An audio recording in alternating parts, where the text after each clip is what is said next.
Guys ఒక్కసారి ఈ comment వినండి, స్కిప్ చేయొద్దు. వినండి, మీకు నచ్చకపోతే తర్వాత మీరు స్కిప్ చేయండి.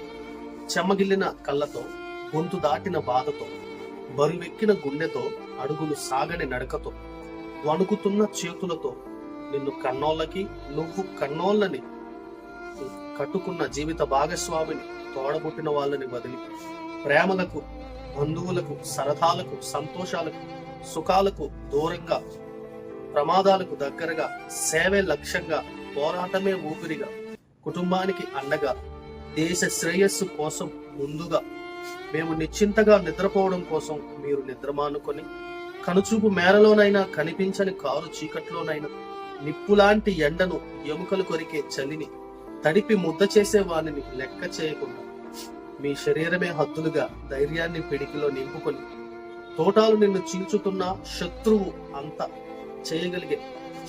అంతం చేయగలిగే ఆత్మస్థైర్యంతో ప్రతి నిమిషం నిత్యం మా అందరి కోసం నువ్వు పడుతున్న తపనికి, చేస్తున్న సాహసానికి నిన్ను స్మరించుకుంటూ ప్రతి సైనికునికి శతకోటి వందనాలు. జై హింద్, జై ఆర్మీ జవాన్, జై భారత్. ఈ కామెంట్ మిలిటరీకి సంబంధించిన ఒక వీడియో నేను స్క్రోల్ చేస్తున్నప్పుడు నాకు కనబడింది. ఎవరు రాశారో కానీ చాలా హ్యాండ్స్ ఆఫ్ గా రాశారు.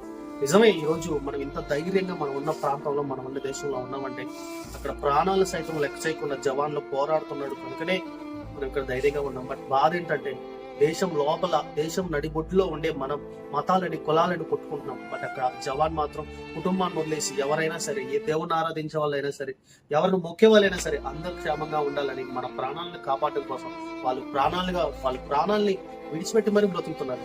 ఎందుకు మనం ఈ లోకల్లో ఉండి మనం ఇలా కొట్టుకోవడం? ఈ వీడియో ఆర్మీ వాళ్ళకి అంకితం చేస్తాను. నెక్స్ట్ వీడియోలో మళ్ళీ కలుద్దాం.